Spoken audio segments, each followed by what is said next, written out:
Hello and welcome to episode 39 of The Nonsense Review. I am your host as always, Devon, and unfortunately I'm flying solo today. Yes, the unfortunate reality is Rick is a bit under the weather, shall we say. He does not feel like he can talk for a length of time without bursting into a coughing fit, and considering this isn't predominantly audio podcast, that's not great, that's not ideal. It would mostly just be me talking to the ether, so here I am flying solo for our 39th episode, which is going to be different, not gonna lie, but hopefully we'll power through and have an enjoyable episode today. Yes. Now, first things first, those who are familiar with how the podcast works, we like to discuss our weeks and the goings-on in the wide world before we actually get into the meat of the review, or the react as it were. And, well, normally I ask Rick how his week has been, but alas, he is not here, so we're left with just little old me. Fortunately, my week hasn't been filled with too much excitement, so this segment shall be pretty short. So, let's get into it, shall we? First things first, the Eternals released over the weekend. Well, it would have been last weekend by the time this is released, and yes, I've seen it. Yes, I was whelmed, shall I say. The film suffers from a few flaws. The biggest flaw really is that I feel like the story they wanted to tell warranted like 2 films at the very least. I think they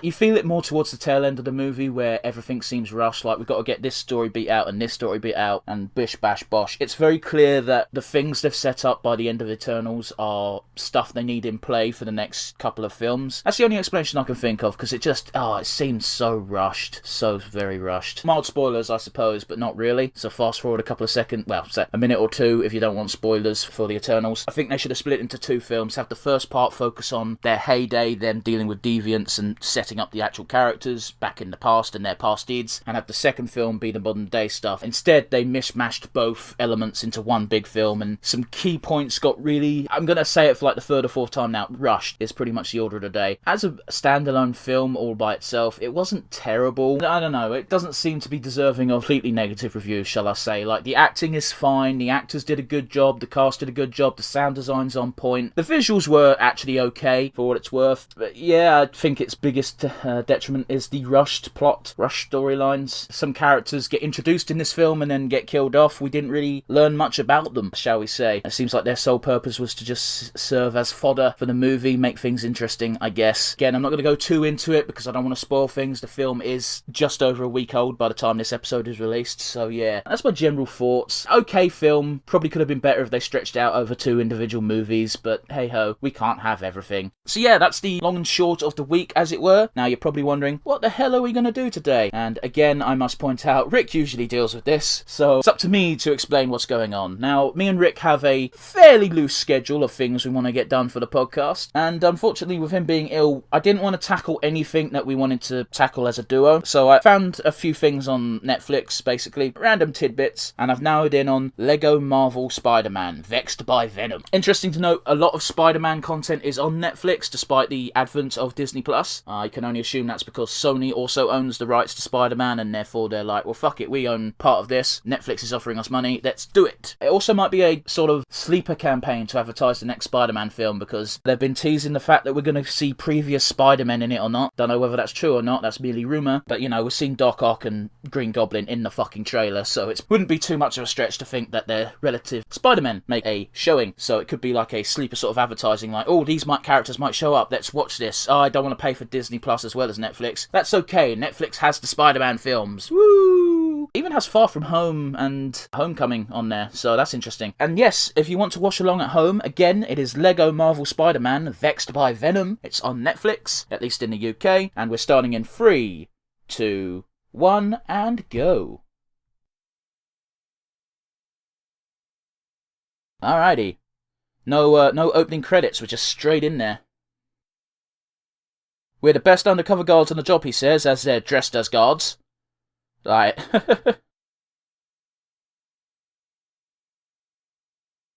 Okay, that's great. So their costume consists of just changing the hat. That's it. I'm going to assume that's all. Oh, it's Roxxon. Okay, interesting. That's the other big company that tends to do business in the Spider-Verse, as it were. Oh, it's a fun little opening credits, or opening title card, I should say. Very fitting with the Lego theme. Spider-Man just having fun web-slinging is always fun. Oh, he's on his motorbike, which only exists to sell fucking toys.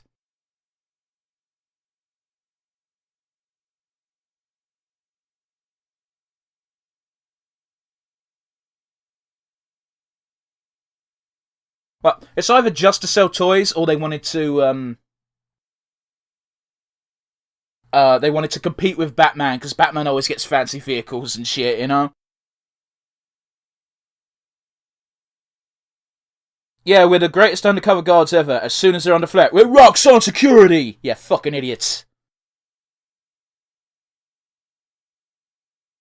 I did mention in the description of the episode that Venom would be teaming up with Green Goblin, which is a very weird combination, truth be told. It's not the first time they've ever teamed up. They've teamed up a few times, but their alliances are always tenuous at best.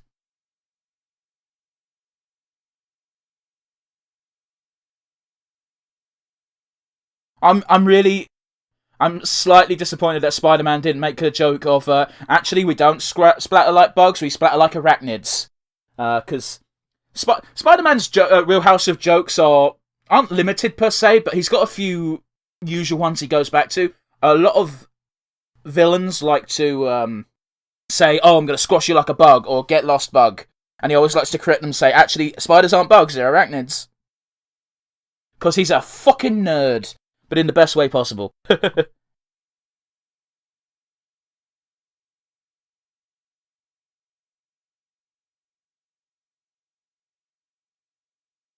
That's technically correct, but Venom's always been a more literal foe for Spider-Man. Venom's goal has always been, Spider-Man doesn't want me, so I want to destroy him. At least when he's full-on villain. There's a lot of times, especially in the comics, where he turns into more of an anti-hero type figure, where he's still absolutely a villain. He's a monster. He likes to eat people. But he tends to try and make a distinction. He tries to only kill already bad people. Usually, like, he's very wishy-washy. He doesn't really care about, what's the word? I was just going to say casualties, but civilian casualties. There we go.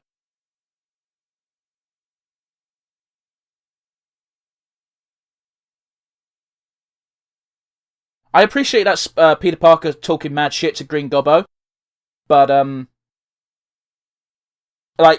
to Osborn's credit, he is a generically smart dude. It's something you find a lot in the Marvel universe for villains and superheroes. A lot of characters just have the generic trait of, this person is smart. You know? It's not a bad thing to have. It's also why having villains that are just pure idiotic brutes is quite refreshing. It's like, what's the problem? This guy is an idiot and he's super strong and he's destroying the city. Oh, that is a problem. I like the way they representing the pumpkin bombs in this. Like, it can't be too high tech. It's Lego, so it's just a little pumpkin, and they put a fire effect on it. This program is only 22 minutes long. Yeah, it's only 22 minutes long, so it's not going to be an overarching, lengthy process to finish this thing. I'm still surprised Green Goblin was taken out so quickly, though.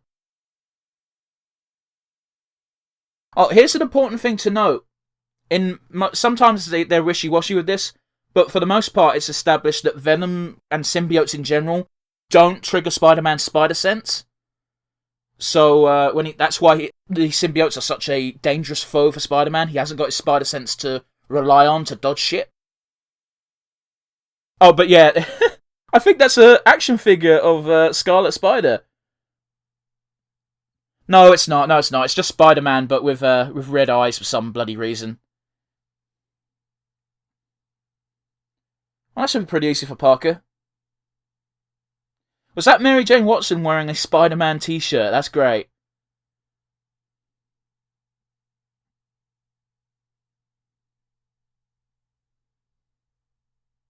The only downside with the Lego style is human characters all look the same. Because of course they do. That's fucking Lego. There's not much you can do with it.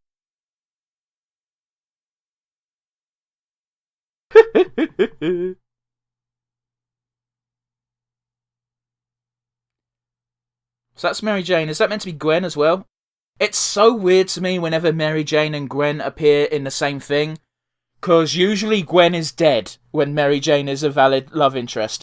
I'm not even wrong. You can't debate that. It's refreshing to see a universe where he hasn't had all the bad things happen to him yet. Having a home base as a vigilante is probably not a great idea. Wow. Oh, wow. Taking jabs at Batman. Great.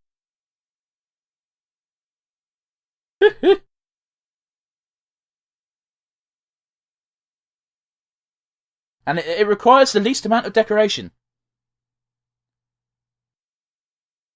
It bothers me ever so slightly, because they do it in the Spider-Man games, where they use Twitter to...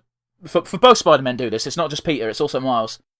Where they take pictures of themselves as Spider-Man, and they're putting them on Twitter, and they use it to get tips to go after bad guys and villains and help clean up the neighborhood. But it's just boggling that Spider-Man would have a Twitter, you know? He's got high-tech villains. I'm sure they could probably triangulate his position just by the fact he has a phone on him. Granted, they'd probably need more information than what they got, but, you know. Why would Spider-Man need a jetpack? He can web-sling.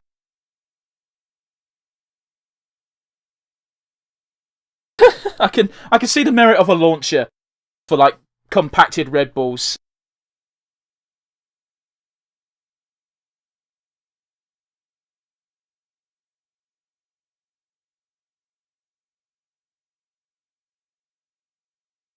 Yeah, I could imagine being annoyed. Man, New York is not the safest of places to live. I could imagine just walking down a random alley as just like, there's a more than 0% chance I'm getting stabbed here.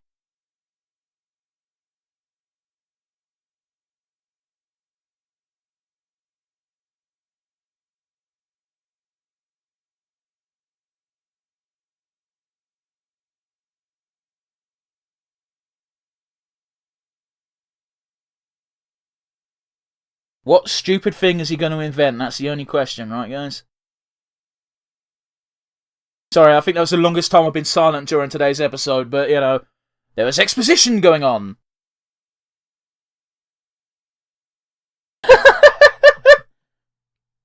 Just the thought of doing any random fucking office job in New York. You could just look out your window, and there's a random creature crawling up your window, and you just be like, yeah, that tracks. That is absolutely great, and I believe that is a thing some people might end up doing.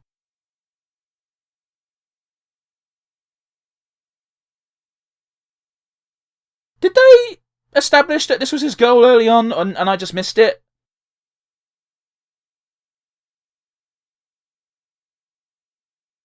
It just looks good, they said, as it can cause a giant laser of destruction.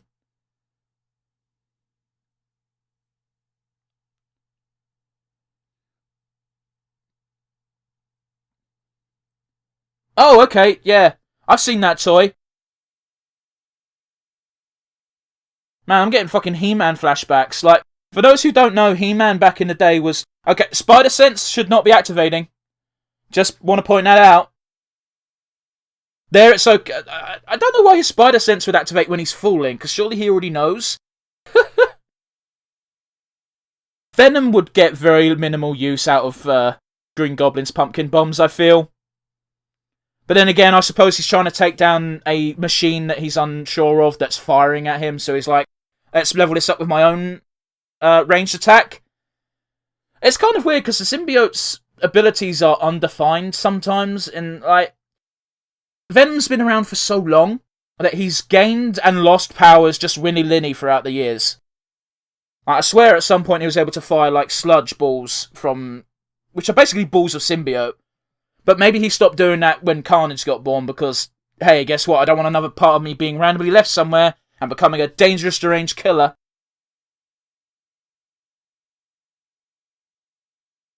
Venom, that was lame and you know it. I like that, though. It's always fun when... Peter Parker always does bants with his villains. There's something Miles picks up to do as well. The reason Peter does it is he's nervous as fuck when fighting, and he finds that it makes him feel more at ease and more confident in himself. At least that's how it's explained in one comic book run.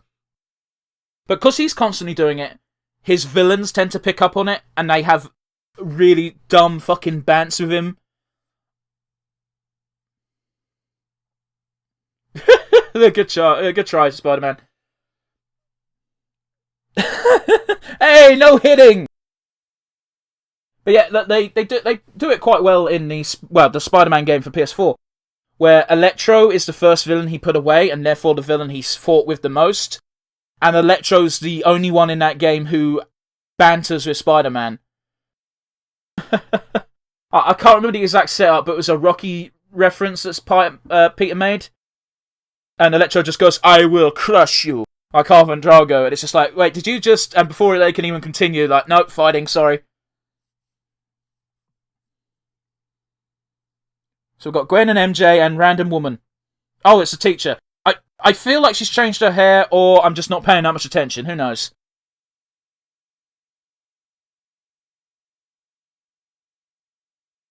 Oh, okay, that makes sense then. That's why Gwen, and still around while MJ's around. So she must be from another multiverse, and is in fact Spider-Gwen. Because for those who don't know, in an alternate timeline, Peter Parker doesn't become Spider-Man. Gwen Stacy does. Because Peter Parker dies in a horrible accident. Again, Venom's actions should not be triggering the spider sense. It's a detail that often gets overlooked and just plain forgotten, but it does me a bit crazy. Venom is a deadly foe to Spider-Man, not just because he's tough and strong and has most of Spider-Man's powers, but because he is immune to triggering Spider-Man's spider sense. Man, I love Spider-Verse shit in general, where you get different Spider-Men.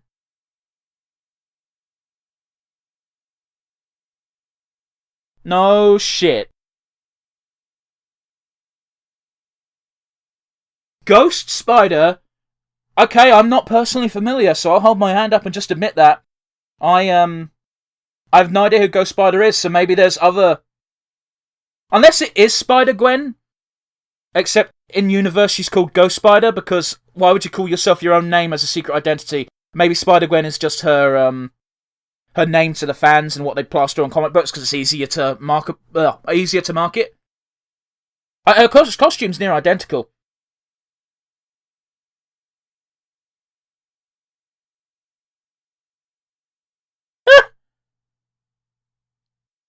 Good save.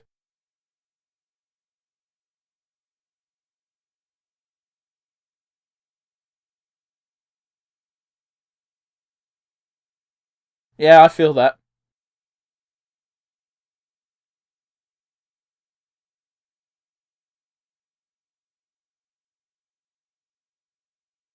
Yep. Oh, god damn it. Peter Parker's a millennial nowadays, isn't he? I'm a millennial too, guys, so it's okay for me to say it. Actually, he might even be a Zoomer. Oh, no! Thank you, because I have no idea.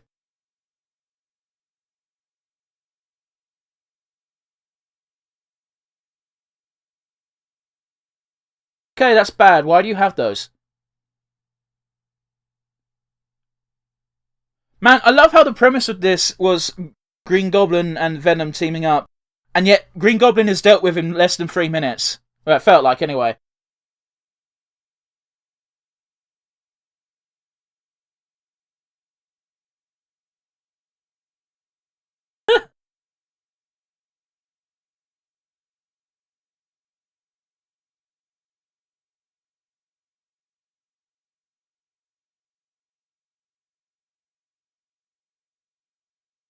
It's a detriment that often occurs with superheroes maintaining a dual identity like this, where, well, good job, security guys,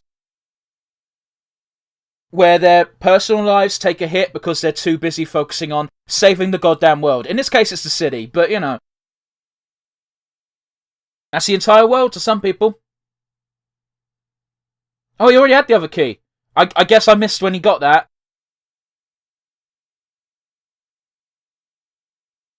I'm going to assume Green Goblin had it and he picked it up early on, and I just missed that because I was blabbering.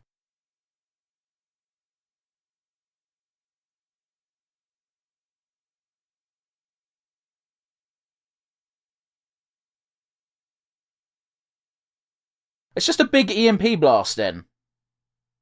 Really, when you think about it.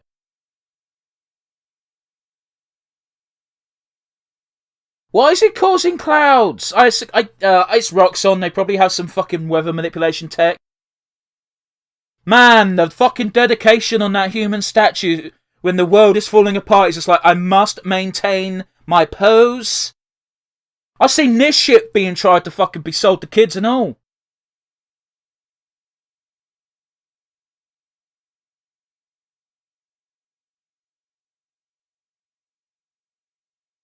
Man, you really got that idea stuck in your head, ain't you, bud?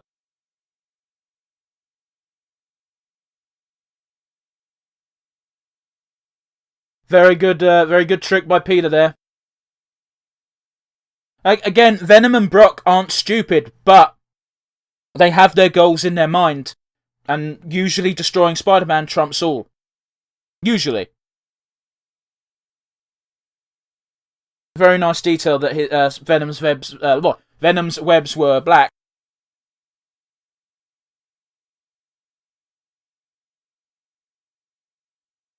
Fuck off, is Venom going to get a robot suit? I hate everything about this.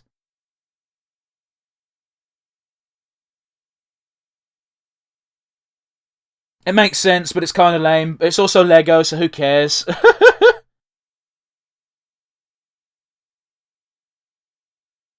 Again, I'm going to say it every goddamn time. Venom should not be triggering Spidey's spider sense. Okay, that's a very cool looking robot, I'll admit.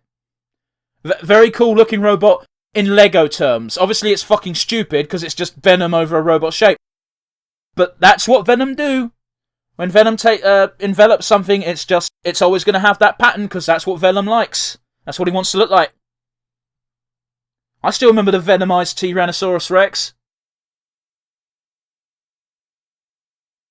It's impressive that you can have an entire arm ripped off your robot suit and still function fully.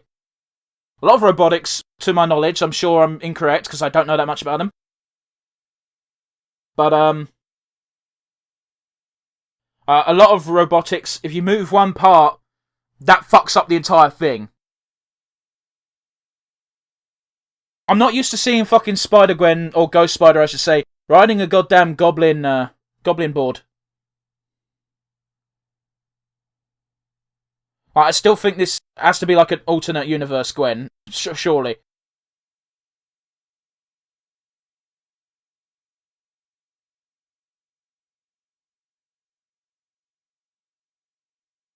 Again, it's something I appreciate is that 9 out of 10 Spider-Men, or Spider variants, I should say, shit talk mad fucking shit all the time. I realise that sentence was redundant, but my brain failed me.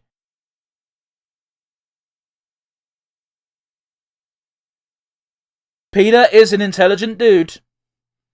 He should have been able to put that 2 and 2 together a bit quicker there, but hey-oh.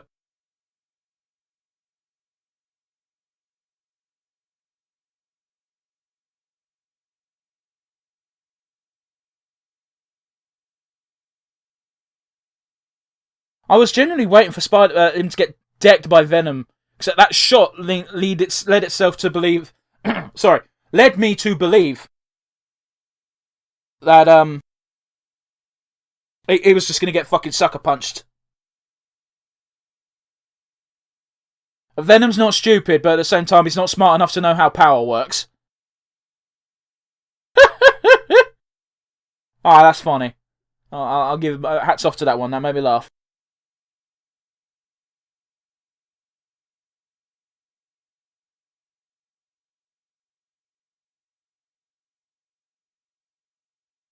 Well, that's just the old Parker luck.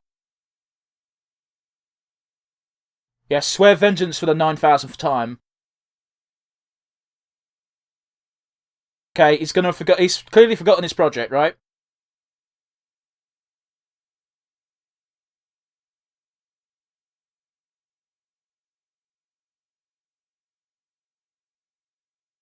Pete can whip up something pretty quick, but...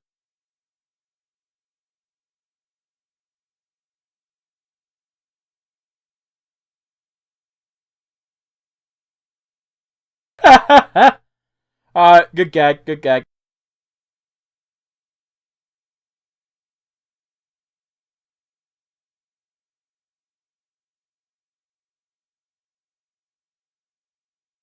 No one's going to ask how easily he was able to rip table legs off a table. That's not real, by the way. They can't do that. Oh no, Doc Ock!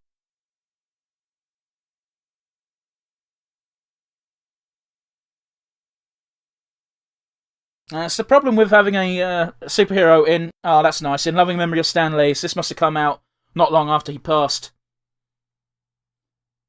Yeah. It's nice to get your nods. Let's see, how long have we got? We've only got 20 seconds of credits. That's not too bad. Let's see here.